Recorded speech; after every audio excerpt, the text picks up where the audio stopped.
Good morning, good afternoon, good evening to everybody listening in.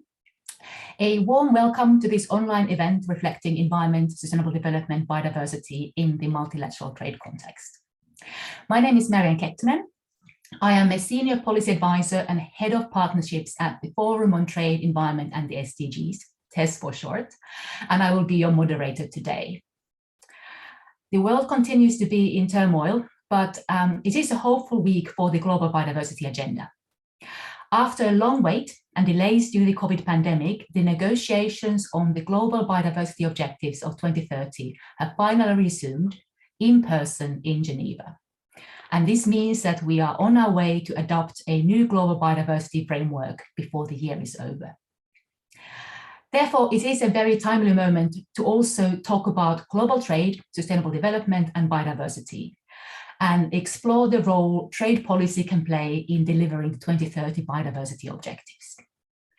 On one hand, there is a great concern over the threats to nature arising from current trade trends and policies, including the role they play in deforestation.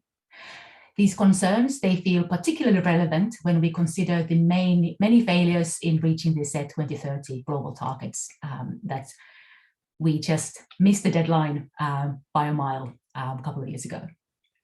On the other hand, there is also an increasing recognition of and also interest in seeing how trade and trade policies could support the delivery of global biodiversity goals, chiefly by promoting more sustainable supply chains moving forward.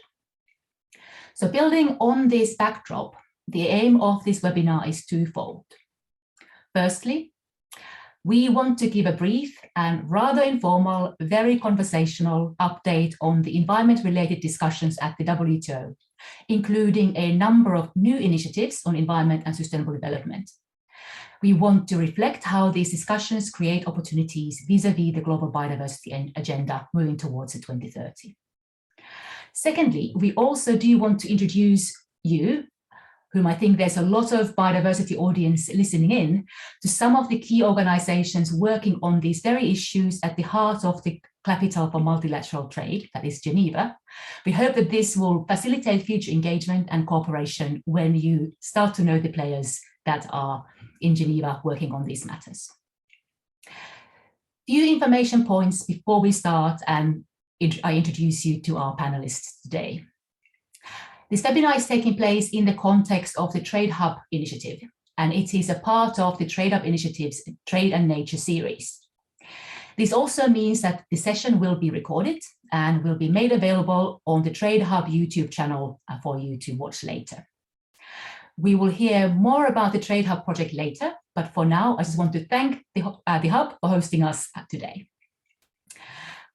Also useful to know for the people listening in that we have opted today to try to give you as much information and food for thought as we can in 1 hour.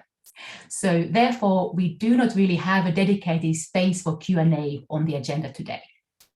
However, we really do encourage you to use the chat function if you're listening in through Zoom, share reflections or material with us on the panel and also with the whole audience if you wish to. So with these introductory words, with this scene setting, and without any further ado, let's have a conversation with our experts today.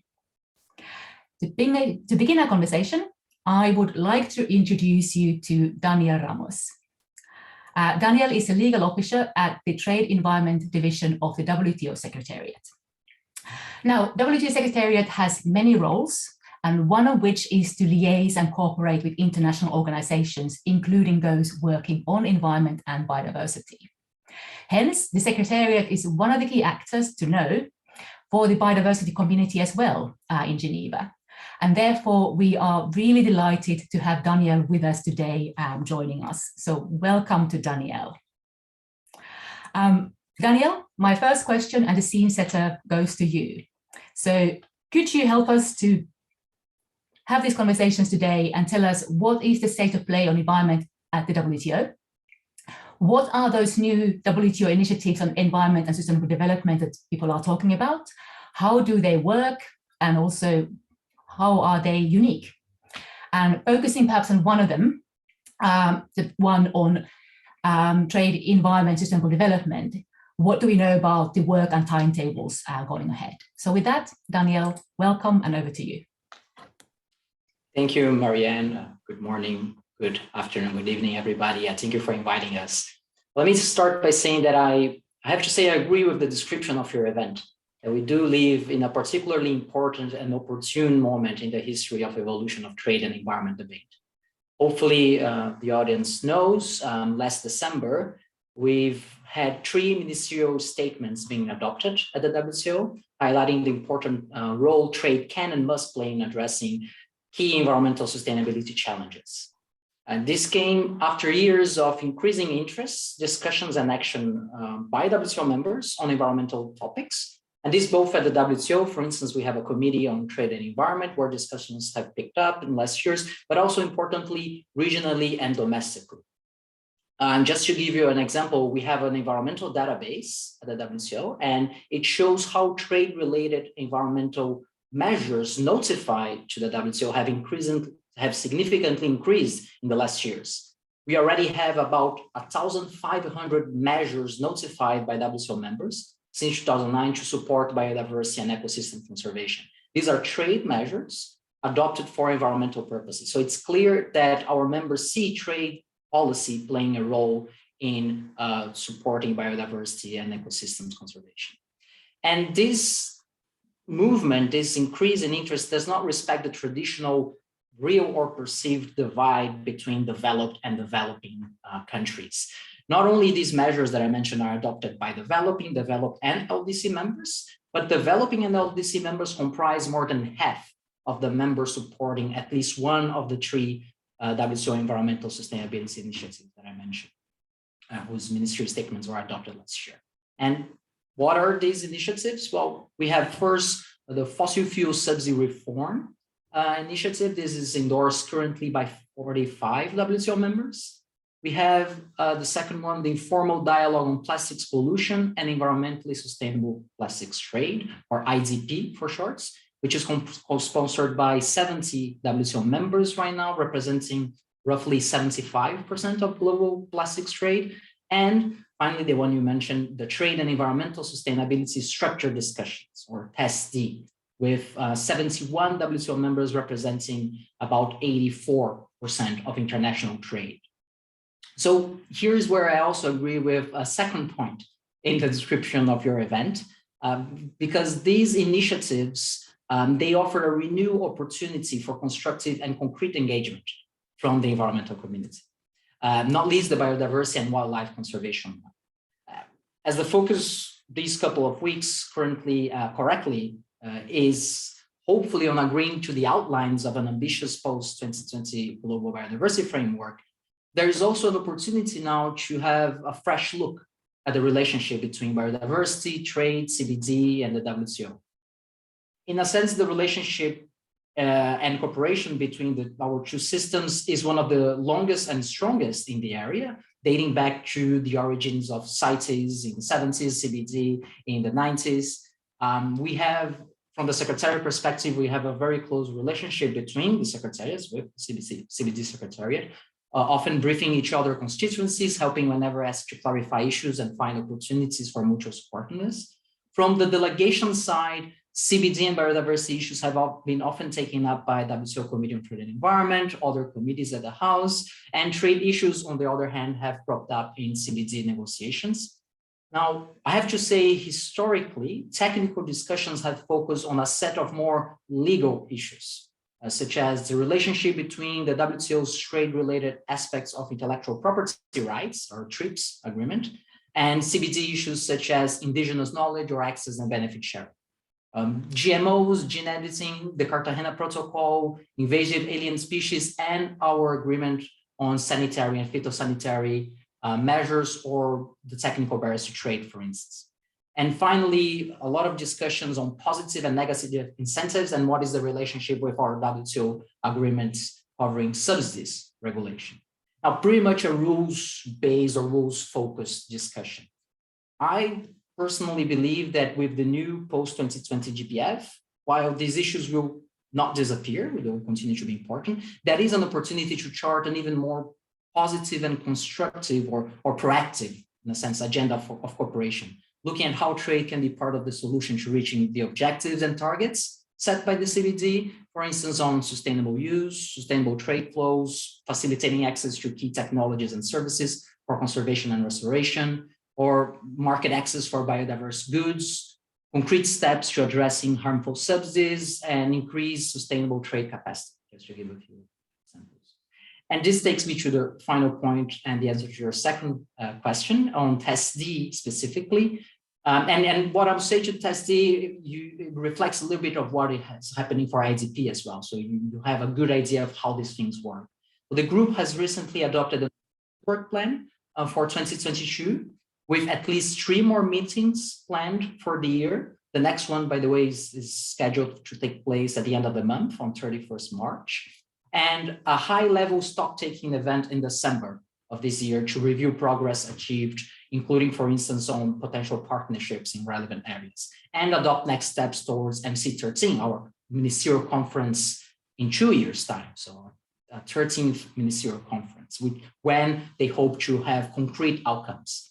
Now, the work will be supported by 4 informal working groups covering topics in the Test D ministerial statement, namely on trade-related climate measures, environmental goods and services, including how to better engage developing countries and LDCs, circular economy, and the 4th group on environmental aspects and trade impacts of relevant subsidies. So in the language of the CBD, on the incentives, harmful and positive incentives, right? And capacity building and technical assistance will be discussed across horizontally the groups. But as you can see, there are plenty of opportunities and relevant contact points with biodiversity topics. In effect, if you look back, IDP co-sponsors have already briefly discussed it last year, how international trade and the promotion of sustainable food and agriculture should take into account the protection of biodiversity while also contributing to elevating the living standards and conditions for rural workers. And in their ministerial statement itself, co-sponsors note how efforts are being undertaken to address issues such as sustainable trade in wildlife, the conservation and sustainable use of biodiversity, and sustainable oceans and the blue economy. So to finish, just by saying that, as I said, indeed, this is quite an important juncture. I've been working in the division for 7 years, and this is different. It feels different. So I would welcome you to keep an eye for developments at the WTO going ahead as members try to find ways to improve the role of trade for sustainable outcomes. Fantastic. Thank you, Danielle. You have really set us off in a good, comprehensive path towards the discussions. As you say, it feels different. I think that's the message we're going to take from your talk moving forward now, and also moving forward after this event. To recap, 3 things, also for our audience perhaps that isn't so well versed in the trade talks.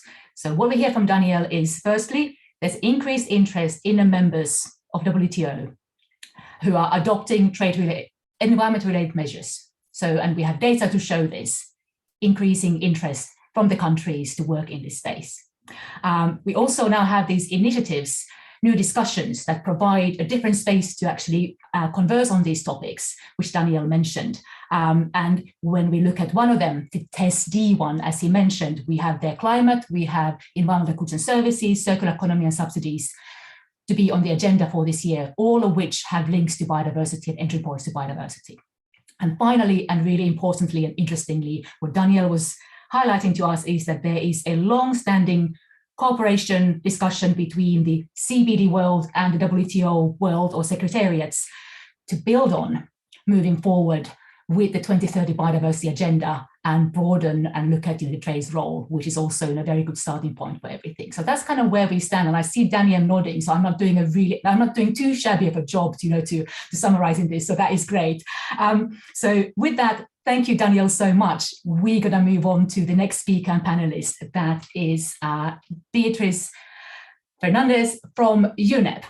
So Beatriz is an associate program manager working at the Environment and Trade at UNEP. And in this role, Beatriz also leads the public policy engagement component of the Trade Hub project that is hosting us today in Geneva and beyond.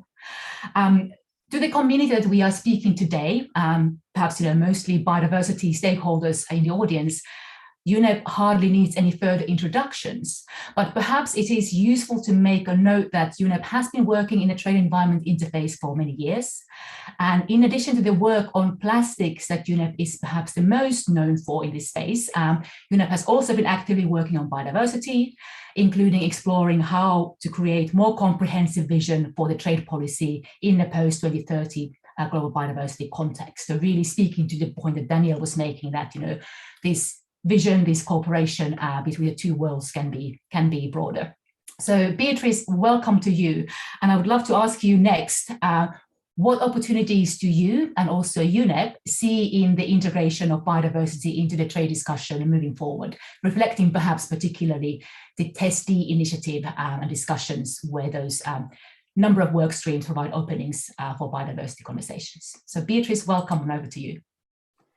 Thank you, Marianne, and thank you, Daniel, for providing us with this positive and encouraging overview of how we can move ahead the agenda of trade and environment.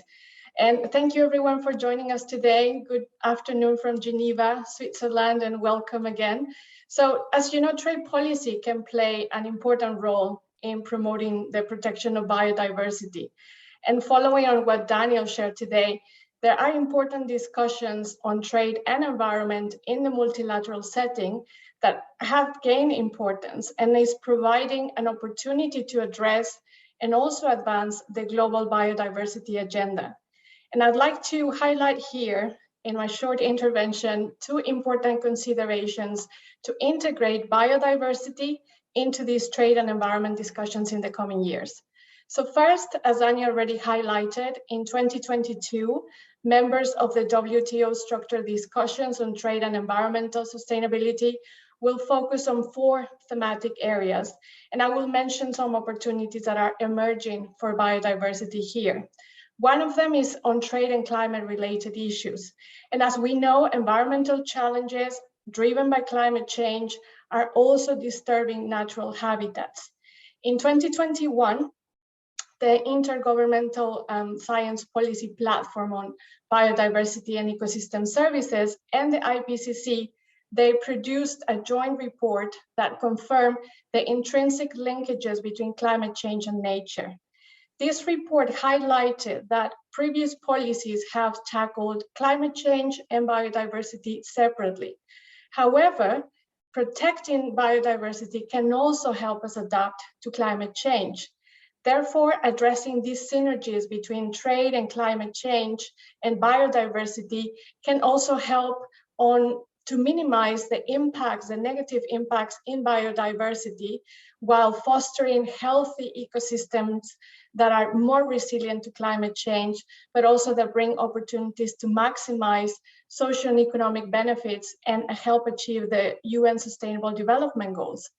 There's a second area on environmental goods and services, and it is important that facilitating trade in environmental goods and services is guided by understanding how trade can address pressing environmental challenges across the board, including, of course, the biodiversity agenda. Trade cooperation should facilitate and promote trade in environmental goods and services, creating opportunities to participate in sustainable supply chains, where the impacts of trade on nature and biodiversity are addressed, including higher attention on how to promote environmental sustainability of agricultural trade and also trade in commodities, looking as well as how to support businesses and exporters from developing countries that are already producing sustainable bio-based products.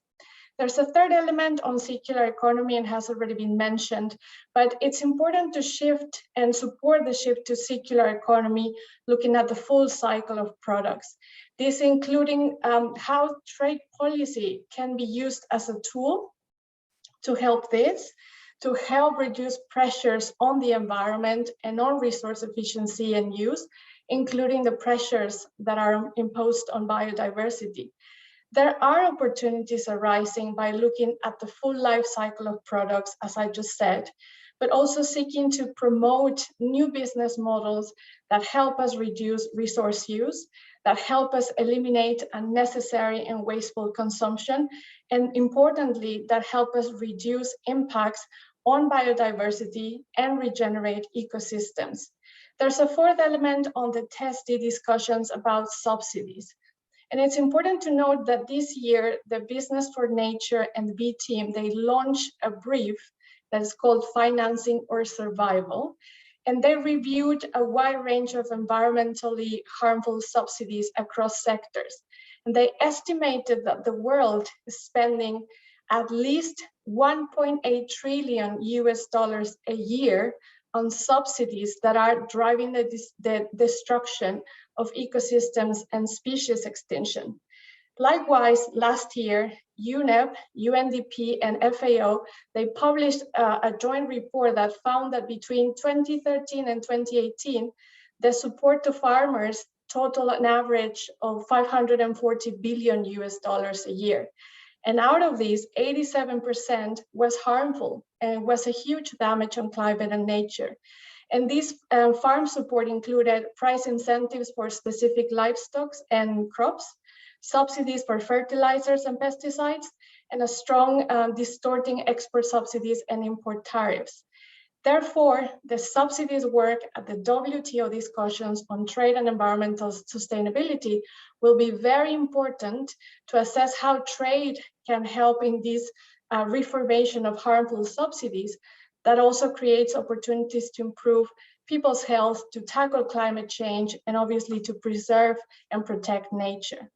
And there's a second element, and here I conclude, and has already been mentioned by Danielle and also by you, Marianne, the Convention on Biological Diversity, CBD, and the post-2020 Global Biodiversity Framework.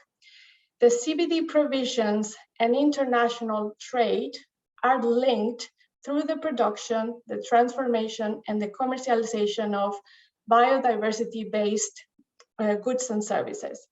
That also creates incentives for the sustainable use of biodiversity.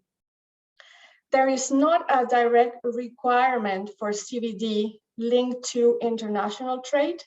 However, the Conference of Parties have asked the CBD Executive Secretary to closely interact with relevant committees of the WTO on issues of mutual interest that also include assessing what are the impacts of trade liberalization in biodiversity. On the other hand, as has been mentioned, the post-2020 Global Biodiversity Framework, it aims to set out an ambitious plan to implement action that help us transform the society's relation with biodiversity and fulfill this vision of living in harmony with nature by 2050. To achieve this, the framework, as it is currently proposed, has 21 targets and 10 milestones for 2030 that include trade issues covering wildlife. As we speak today, in Geneva, Switzerland, as many of you know, there are resumed sessions of the third meeting of the open-ended working group on this global biodiversity framework. Among key proposed targets of this framework that have a direct trade relevance, I will mention some of them. One is on the redirect, repurpose, reform, or eliminate incentives that are harmful for biodiversity. Another is on having areas under agriculture, aquaculture, and forestry that are managed sustainably. And a third one to reduce nutrients lost to the environment by at least half, pesticides by at least 2/3, and eliminate plastic waste discharge. And I end here with this comment saying that the future global biodiversity framework provides both an opportunity, but also a need for increased multilateral dialogue and cooperation on trade and biodiversity related issues. This also to ensure that all countries participate, that they benefit from global efforts, so we can all together help halt and reverse biodiversity loss and a sustainable use of biodiversity resources. Thank you, Marianne. Thank you, Beatrice. And thank you for starting to go into more detail as to how the trade agenda and the conversations now happening in the environment space in Geneva are linked to, more concretely, what are the conversations in the biodiversity space, including a number of targets foreseen to be part of the future framework as well, which are directly linked to those conversations, which we will, as communities, have to understand better in order to actually work in the interface and make the interface work for us as well. So that was a good start for that, and merits a webinar on its own further down the line. But now we're going to move on to our next panelist and speaker, who is Sophia Murphy. Sophia is Executive Director of the Institute for Agriculture and Trade Policy, IATP for short. And IATP is a think tank that works on sustainable food agriculture systems globally, including looking at the role of trade in shaping these systems. Now, we all know, and also that's what Beatrice highlighted, is that shifting to a more sustainable food systems and agricultural practices plays a crucial role in delivering the global biodiversity agenda, including there are those specific targets in the foreseen 2030 Global Biodiversity Framework that try to ensure to make this happen. And we also know that trade plays a significant role in steering the agriculture and food systems globally. So that's why I have asked Sophia to join us today, and I was very delighted that she said yes. So welcome, Sophia, to today's conversation. My first question to you is, what kind of opportunities do you see at the WTO for trade as a driver for sustainable agriculture and food systems, having heard from Danielle and having heard from Beatrice earlier? How do you see, based on your considerable expertise in this space, that the current conversations can take us forward, finding synergies? So with that, Sophia, welcome, over to you. Thank you so much, Marianne, and thank you, Tess, for the opportunity to be here at the Trade Hub. I'm speaking today in Minneapolis, so I'm pretty far outside. It's been a few years since I've been to Geneva, but have a long time history of working, especially on the agriculture agreements. And I think I wanted to start quickly by saying, to define the opportunities, I think we also have to agree on what the challenge is. And coming in from a long history of working here, which maybe not everyone who's immersed in biodiversity has done, from my point of view, I think that first we see that biodiversity losses and climate change both are making trade both more important and more complicated. And I think we're seeing the extent to which the rules we have don't serve us. And so I think there's a real challenge to the existing rules on how they are going to adapt in the face of what we're learning. I think the most recent IPCC Working Group 2 report shows us that we are in a crisis, and not just trying to forestall one.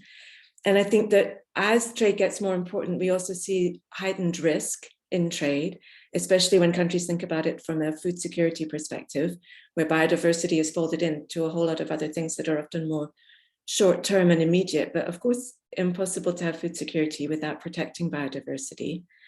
And we also see that I think that one of the biggest challenges will be, how does the trade system provide the insurance that countries need to engage in this necessary trade in a riskier context?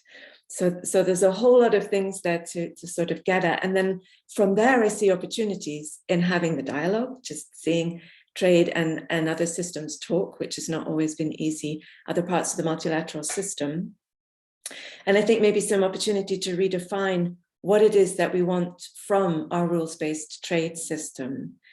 So just thinking about it from an agriculture point of view, I would put into question some of the big fundamental principles, like least trade distorting as an essential determinant of whether a policy is a good or not, useful or not policy. Partly because it's impossible in the end not to be trade distorting in some way.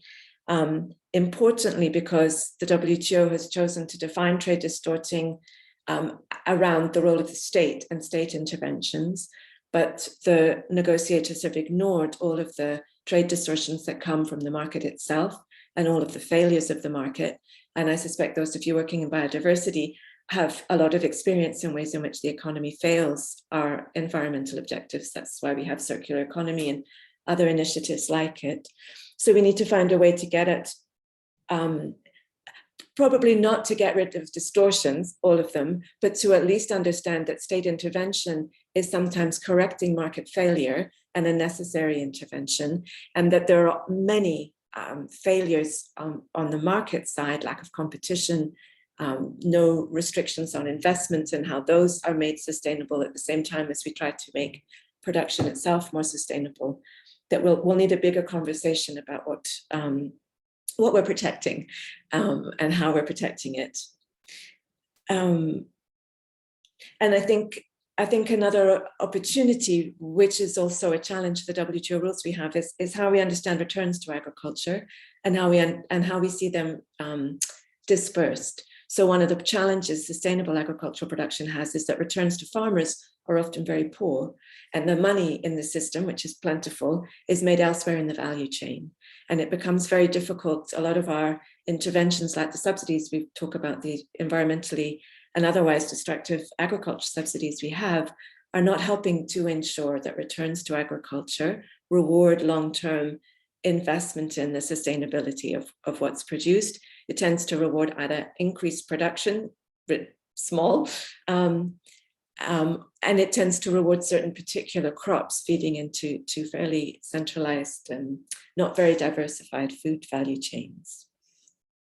So I think with the opportunities quick, the question of fossil fuel subsidies is an important one. You see that now with the invasion of Ukraine from Russia, the two big commodity markets affected are wheat and oil. And it's not a coincidence that these markets also connect in important ways, because a lot of the agriculture that dominates international markets is highly reliant on fossil fuels and fossil fuel products. So looking at those subsidies and how we unpack them, there are huge opportunities, I think, to make our use of land more sustainable. We've seen with the COVID crisis in particular, the pandemic, a big influx of public money into our economies. For me, that's an opportunity for a different conversation with the public about how we use our money, what we want from our economies, what looks sustainable. So I think that public money also puts into highlights the public money that was already being spent, the report that Beatrice mentioned. And I think that there's a bit of it's been a long time coming, but I think the political sort of deadlock that held a lot of agriculture subsidies in place is breaking down. And the biodiversity conversation, I think, might prove a better or another new important instrument to break that apart. Trade has not managed to do that. The agreement on agriculture failed to really change the basis of the subsidies provided, particularly industrial countries, but actually now picked up by some developing countries as well. And I think maybe the last thing I'll say, and it picks on something that Beatrice said as well, that I think from an agriculture point of view, the biodiversity conversation is a really powerful way in to making production more sustainable, a little bit in contrast to climate change, where we see a lot of single outcome proposals, sequester carbon in soils, or, go for something that will strictly reduce greenhouse gas emissions, but ignore all the trade-offs that I think are more obviously on the table when you have a biodiversity agenda. And that when we go in protecting biodiversity, and here I'm talking about soil biodiversity, on-farm biodiversity, not just forests and other sort of systems outside of agriculture, I think you can both be sequestering carbon, doing other things to reduce greenhouse gas emissions, but at the same time protecting the viability, economic and environmental, of the farm systems that we have. So I do see a really important role for biodiversity to, in a way, temper our climate change, and enrich would be perhaps a better word, to enhance what we're trying to achieve, where climate change has driven a big kind of new opening into our policy debate. I think biodiversity is an essential piece of how we round that out and make it do all of the things we want it to do. And not get stuck on a single kind of global objective, but something that takes into account the diversity of different countries and different needs. Thank you, Sophia. And also thank you for doing exactly what I asked you to do when we prepped for this event, which was also to look at some of the challenges which we just do need to identify in order to really provide meaningful solutions to work forward in this space of two worlds sort of coming together, with slightly both working for sustainable development and sustainable development goals, but somehow from a slightly different angle, which we need to reconcile and be able to work around, which, when we also look at the measures can be staying in this place. So that was very helpfully clear and highlighted in your intervention. In the interest of time, I think I'll have to move on and pick up another speaker. So we will do just that and have a bit of a, as I said, whirlwind tour around, organizations, people, experts who've been working in this space for quite a while. So our next speaker is going to be Lorena Jaramillo. Lorena is Economic Affairs Officer at the United Nations Conference on Trade and Development, UNCTAD for short, and she's working in the Division on International Trade and Commodities. UNCTAD has surely been one of the change agents for trade, biodiversity and sustainable development over years as well. UNCTAD has been promoting sustainable trade in biodiversity products and services as part of their Biotrade initiative since the 1996, which is over 2 decades. And as such, UNCTAD has been one of the trailblazers in demonstrating how trade and biodiversity can be a tool to deliver global biodiversity targets in concrete manner. So as you can see, in our kind of a lineup of speakers, we're kind of moving more and more towards concrete things as to how the potential of trade, biodiversity interlinkages can be brought alive on the ground. So with that, I would like to welcome Lorena. Lorena, I'd love to ask you, firstly, for those who are less familiar, perhaps, in this virtual context, could you summarize very briefly what UNCTAD has been doing and the strategic ambitions of the UNCTAD's trade? And also then building on that, what opportunities do you see moving forward? Thinking of these new discussions and openings at WTO in the WTO context, how can it support the work that UNCTAD has been doing and these supporting biodiversity and trade? So with that, Lorena, I welcome you and thank you. Thank you very much, Marianne, and thank you also, Tess, UNEP, and the Trade Hub for the kind invitation to be here with you today. So good day to everyone.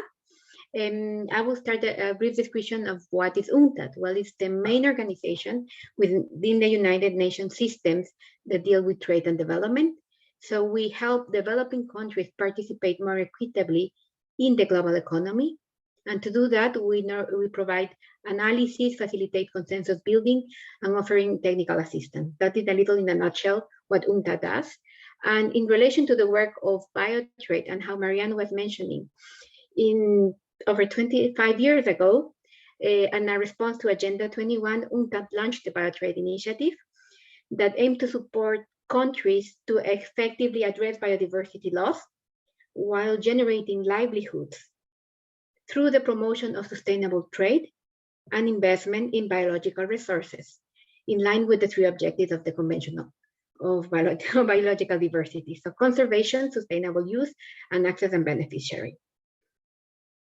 For over 25 years, we have developed expertise of how to actually work on the interface between sustainable trade and biodiversity, but also we have worked with partners at the national, regional, and global level, created programs and even a network of organizations right now in 100 countries that support and strengthen the biodiversity-based sectors, supply chains, but also companies.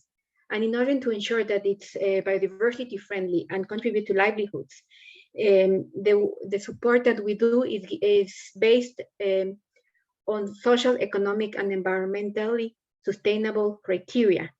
That criteria is what we call as the biotrade principles and criteria, and are a set of guidelines that support governments, companies, civil society to develop their activities in a way that conserves and sustainably use biodiversity, generate livelihoods, particularly to the peoples that depend on those resources, but also foster the economic diversification and development of countries, and where we use really trade as a major engine to support this work.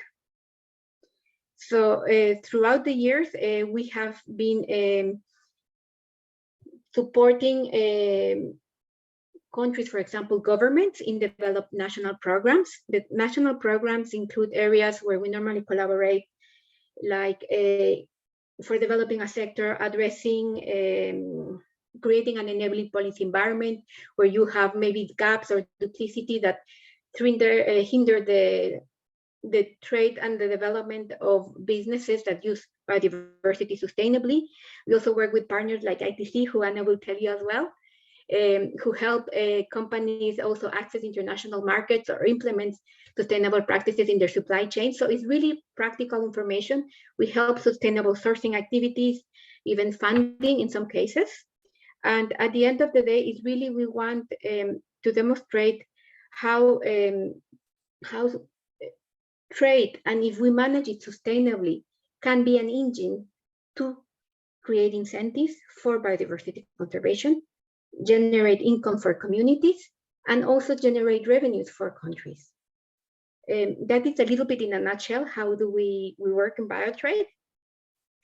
And just on the future, as you know, late last year, UNCTAD had a ministerial conference, UNCTAD 15, and member states agreed in the Bridgeton Covenant. And through this covenant,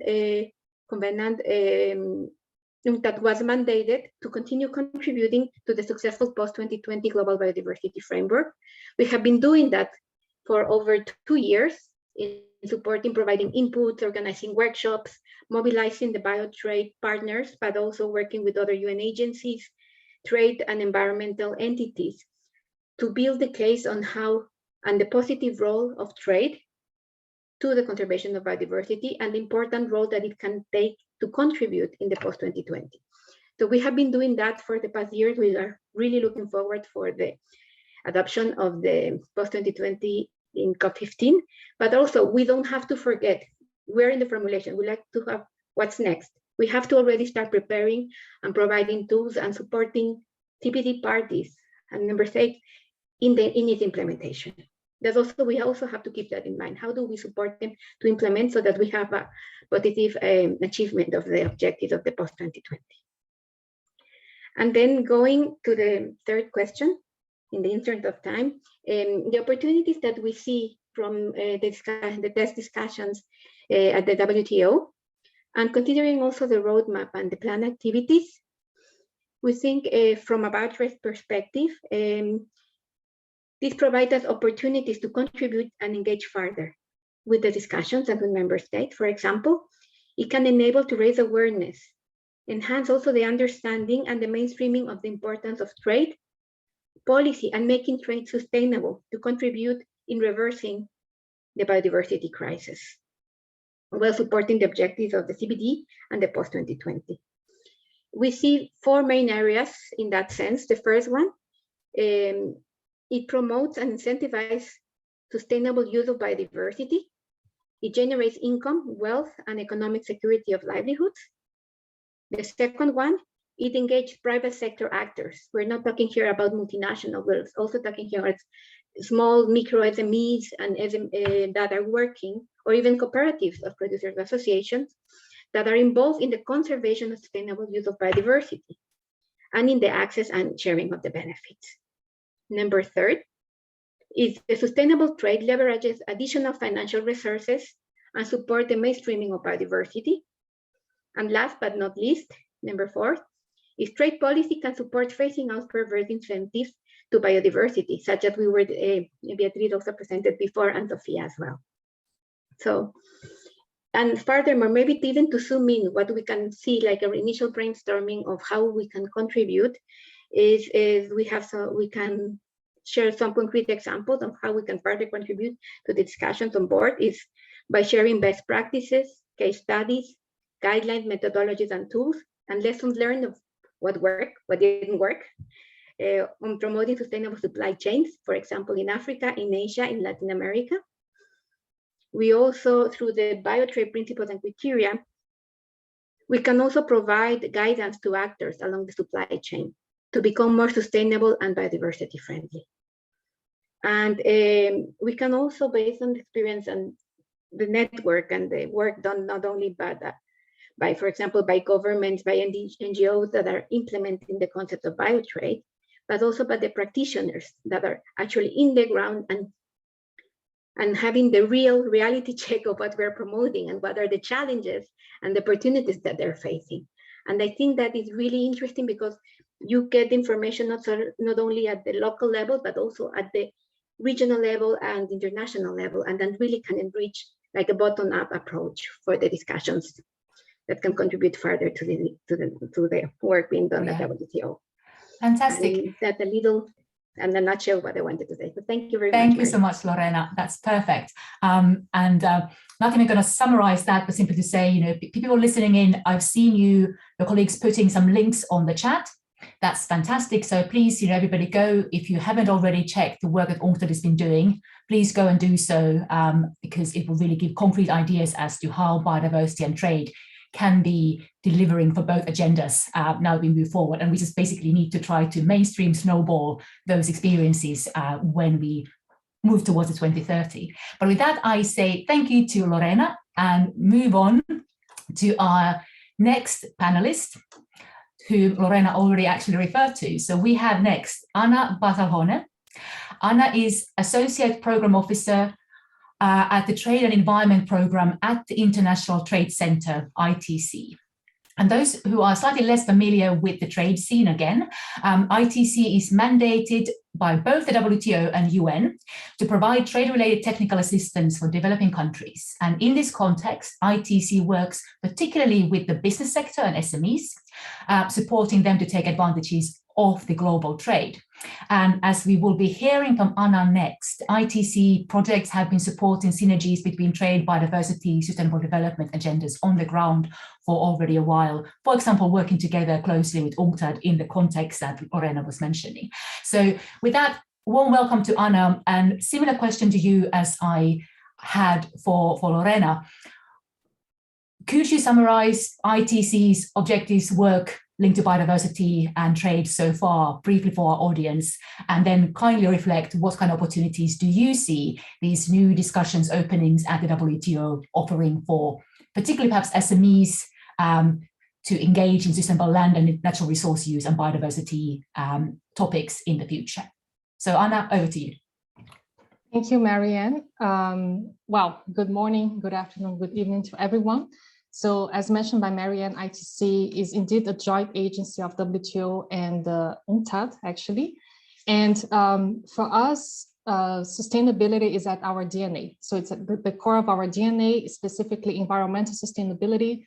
Over a decade, we have been working with SMEs and also with business support institutions and policymakers to really enable the conditions for small businesses in developing countries to thrive. And as also mentioned by other speakers, transitioning to a green economy is no longer an option, is a must. And under this context that ITC specifically within its Green to Compete initiative is supporting small businesses in developing countries to adopt green business practices, and by doing so, becoming more competitive in international markets. Our work is centered around 3 thematic areas: climate change, circularity, and biodiversity. And when it comes to our direct support to SMEs, there are either biodiversity-based SMEs or that have a footprint, a biodiversity footprint that is larger. We work with them to integrate practices to promote sustainable use and conservation of biodiversity, and also such as sustainable harvesting practices or even resource efficient practices that normally we would think this falls under the circularity basket, but we really try to implement a methodology that combines different areas of work and also that tackles the triple planetary crisis, as all the issues are interlinked. When it comes to our work on the policy angle, with the aim to pretty much raise the voice of SMEs and make sure that their perspective is taken into account by policymakers and also ecosystem players that are directly working with the private sector in developing economies. We mainly work through different activities, such as informing national trade and environmental policies, through, for example, the development of green national exports strategies or sector development strategies, also contributing to agenda setting for policymakers. One example of this is through policy briefs, taking into account environmental aspects in a country that we are currently implementing a project, for instance, participating in discussions, like this one, and also on multilateral processes to bring to the table the perspective of small businesses, and also developing support services and tools whose data and analytics they can inform policymaking. And one of these tools was jointly developed with UNCTAD, the Biotrade initiative of UNCTAD, under the framework of the Global Biotrade Program. This tool is called Biotrade Self-Assessment. It's mainly targeting small businesses and value chains that have strong dependency on nature-based value chains, and enable them to benchmark their sustainability practices against the Biotrade principles and criteria developed by UNCTAD. And this tool is specifically interesting also for actors from the policy domain and also business support institutions, because it also enabled them to set a baseline for the implementation of biodiversity-based development policies, and also has the potential to help them to measure how the impact of this business can be tracked over years, and helped really value chains to give them a north on how to better implement business practices that are aligned with sustainable management of biodiversity.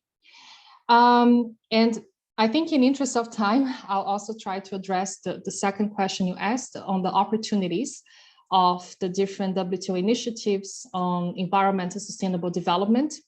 And I'll refer to some of the points mentioned by the other colleagues. For us as ITC, there is a clear opportunity to raise the voice of small businesses, to raise the profile of what are the challenges they have on the ground and what are the opportunities, because they also bring a lot of innovations that can be replicated and can also inspire other countries and other realities, and also help better shape policies that support them in the green transition. Naturally, these initiatives, they also help to raise the profile of trade as a means to achieve better environmental outcomes, specifically in the context of biodiversity, such as sustainable land use and natural resource management.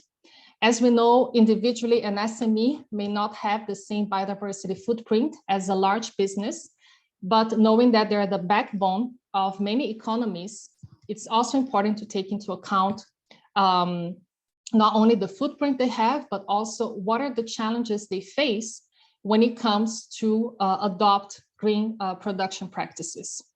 Marianne, I think I'll stop here, I would have other ideas to share, but I think in interest of time, I'll be happy to follow up in the chat as well in case there are more questions. Thank you. Fantastic, Anna. Thank you so much for that. And indeed, this is just a bit like a teaser for hopefully the future to come, to have these conversations, when we we have a framework and we start to implement it towards 2030. But the takeaway message from Anna here is, when I reflect this in the context of the 2030 biodiversity framework, is that one of the key elements of the 2030 biodiversity framework aims to do better than its predecessors, is to engage with different actors across the board. And what we hear from Anna is, the importance of SMEs in this context. And you've now kind of gotten to know a couple of actors in Geneva working on these, both UNCTAD and ITC with this community. So I hope that, this can then, again, increase the work in this space in the future moving forward in 2030 context. But with that, big thanks to Anna, and we're going to move on swiftly to our final speaker before some closing remarks from the thesis side. Last but certainly not for least, I would love to introduce you to Roonston. Roonston is Senior Project Manager at the UNED WCMC, so World Conservation and Monitoring Center, and she's one of the lead coordinators for the Trade Hub project that is hosting us today.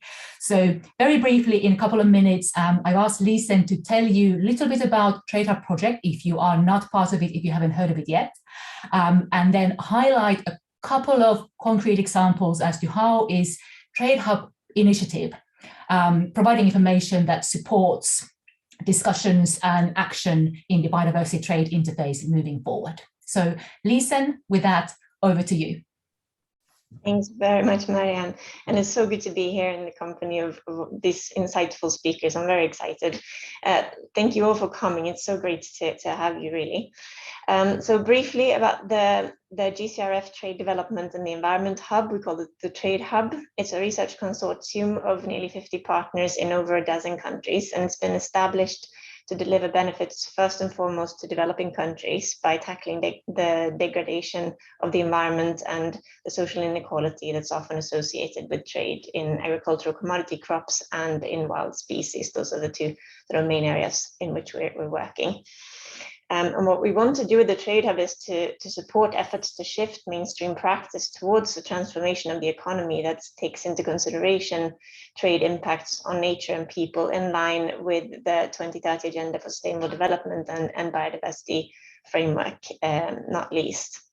We're hoping to do that by contributing to positive changes in international agreements, in trade rules, regional trade agreements, and national policies around sustainable production. And we also aim to help the private sector improve its practices in various ways, much like several of the speakers that we've had today. As a research hub, we're here to expand the scientific and technical knowledge base and tools that are available.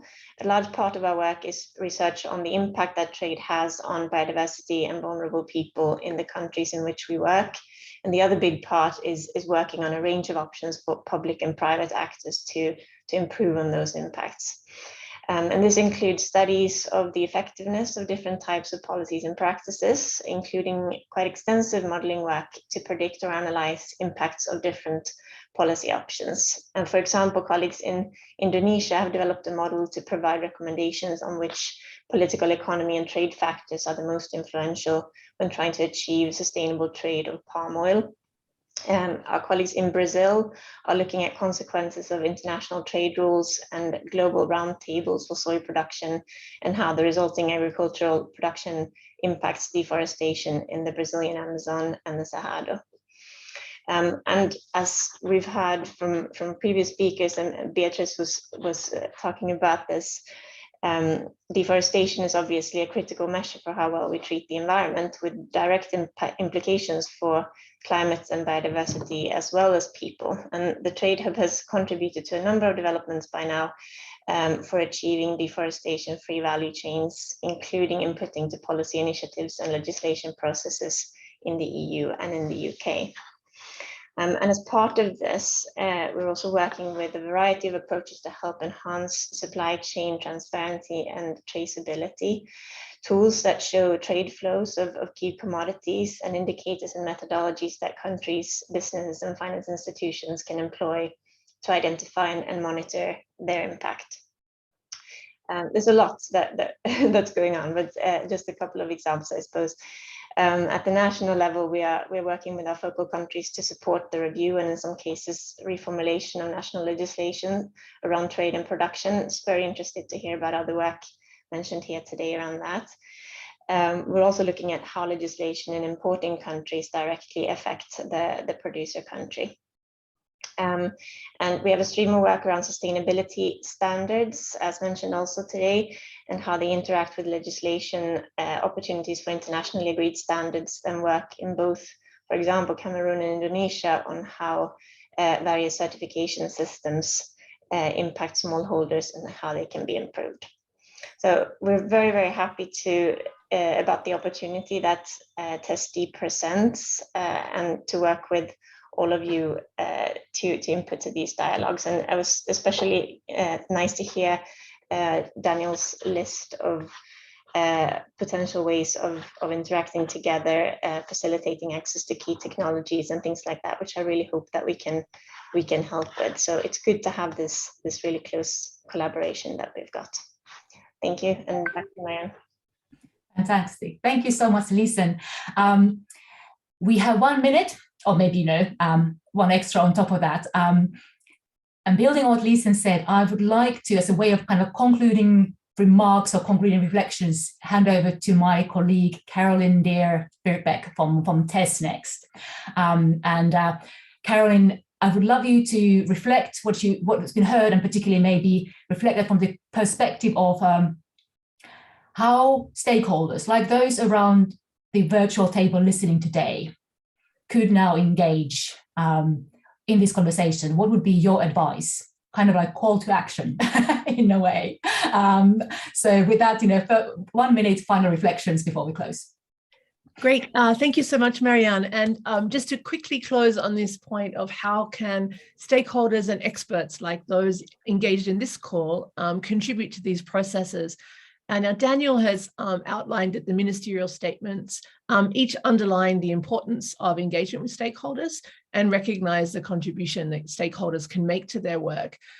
So just my first suggestion on ways forward is for stakeholders to find ways to engage at the national level. Ultimately, it's national governments that engage here at the WTO, and what they really need at the national level is evidence, policy options, and experiences from organizations such as yours that can inform their contributions and engagement in these processes at the WTO.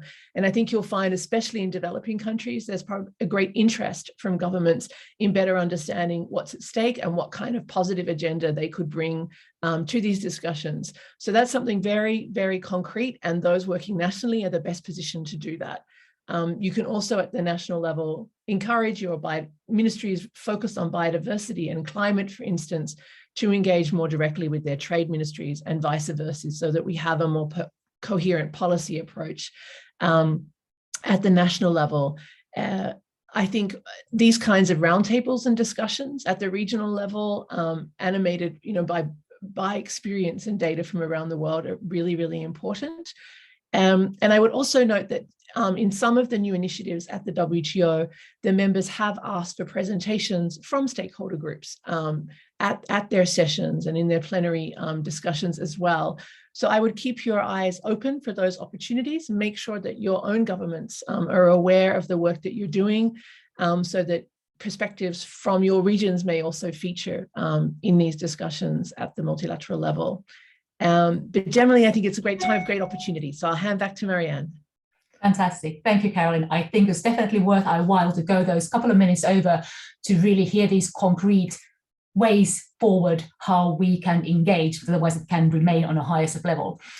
This simply leaves me with the pleasure of saying thank yous, saying big thank yous to the Trade Hub for hosting us today, saying big thank yous to all the panelists, so Danielle, Beatrice, Sophia, Lorena, Anna, Lisa, and also Carolyn for being with us today. It's been a fantastic lineup, so thank you so much. I think there's been plenty of food for thought for moving forward in the future. It is a very opportune moment, as you've heard. Also, as Danielle said, it feels different. So it's really the moment to start to have these conversations and see how we can snowball what we already have ongoing into something bigger and more comprehensive. So that's what I invite you to do. Taking note of some of the players on the table, have the conversations, reach out, and as a community, start to work even better together, trade and biodiversity, and moving forward. So with that, I say thank you to all. I look forward to seeing you in person around a virtual table in the future. And I wish you a happy continuation of your morning, day, or evening, depending where you're listening to. Thank you so much.